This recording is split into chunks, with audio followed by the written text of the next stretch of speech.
The Huskers begin preparations here for Minnesota on Tuesday, and still no quarterback Tommy Armstrong on the practice field, and that's to be expected. But head coach Mike Riley did say they think he is on his way to potentially playing in this game, as Mike Riley addressed reporters earlier this morning on the Big Ten coaches conference call. But the real injury news was on the offensive line, as Gerald Foster was on the practice field for the first time since mid-August. We also saw Tanner Farmer and David Neville. It was the first time this entire offensive line was back together on the practice field. And we also caught up with several of Nebraska's defensive players and coaches, and I thought defensive backs coach Brian Stewart kind of laid it out best what the message for the week was. Well, the truth of the matter is, I told those guys the best way to get over somebody is to get on somebody else, and that's what we got to do. Just keep a laser focus. Several other different players and coaches also talked about just moving on from the Ohio State loss. We just want to get out there. It was good today to get out there and learn a new offense and get ready for Minnesota. We kind of got past Ohio State on Sunday, watched the film, learned from it, and basically just moved on and learned a lot from that game, and just ready for Minnesota now. No one's freaking out. No one's changing anything drastically. We're sticking to the plan that we've stuck to for the first 8 weeks, and it's worked for us. We've had a couple blips, but it's gotten us to 7-2, so it's a pretty good formula, and we'll keep on that track. Everybody's feelings is hurt. The main thing you got to do as a coach, you can't let your feelings and how you feel about the game permeate those poor guys, because they were out there too. So my main focus was, like I told you, we got to get ready for the next person. Yeah, I think that it's important, just as a team and as a defense, and just as for each of us individually, to come out and respond. That's been the big thing this week is how are you going to respond to adversity? How are you going to respond to what happened? And then I think our guys will come out and play hard, and that's what we're working on. It was a good day of practice today, focused on what we need to do to get better. But that's going to be big. I mean, it's a pride thing, really, is what it is. The challenge this week with Minnesota will be slowing down their veteran quarterback Mitch Leidner, who has started now against Nebraska. This will be his third year in a row. He doesn't make a lot of mistakes. He's a big kid. You got to wrap up and bring him down, and he can run. He can run if he wants to. So he's a good all-around guy. He's not going to outrun you, but he's got a good speed. So. He's a guy you got to just keep your eye on for the whole game. The Gophers also have a pair of talented running backs that could give Nebraska problems. There's good backs.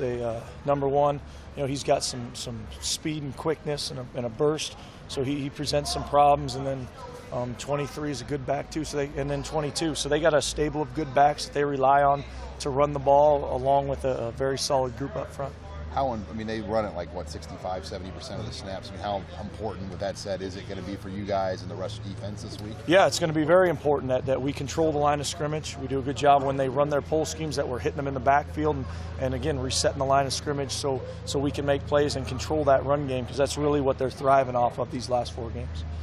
Coach Bell is not he's not harping on whatever happened in the past. We came out here and we did what we usually do.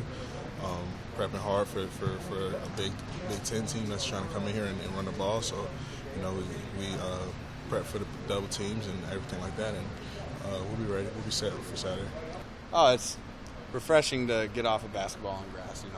Running sideline to sideline, and they do a little hurry up, but for the most part, they're more like Wisconsin than anything, trying to run downhill and smash mouth football the whole game. So it'll be a fun game. It's a lot of crack and replace, and it's a lot of eye. You got to have good eye discipline. They're gonna do a lot of play action pass and try to throw the ball deep. We got to be on top of those guys, and again, crack and replace is going to be big. We're going to have to make some tackles. And finally, after playing 3 of the last 4 games on the road, including the last 2 on the road at night, Nebraska will be back home against Minnesota for 2 weeks in a row here, as it will be a night game. Nebraska's won their last 18 night games in a row. They're 44-5 all-time at home in night games. Oh, it's always nice to be at home, not worry about traveling, not worry about the other, stadium and everything. So it's actually harder for us at home, though, because it's louder when we're out there, and on the way we can hear everybody talking from both sidelines, so that's nice for us. But it'll be good for our offense and just good to be around our fans. I think it's big. I think being home's big. I think coming back and playing in front of your home crowd, not having to travel, night game, and then come back. It's good to be back. It'll be good, but at the end of the day, it's about how we play, and that's the focus is how we execute, how we know Minnesota, and how we go out and fly around and the intensity we play with. I mean, you notice it? Yeah, you can notice it.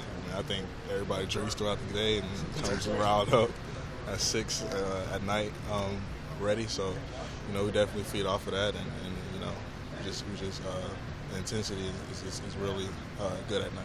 One other injury note to pass along from the defense. Linebacker Dedrick Young has been bothered by an ankle injury. He did not practice here on Tuesday as well. With the Huskers here in Lincoln, I'm Sean Callahan of HuskerOnline.com.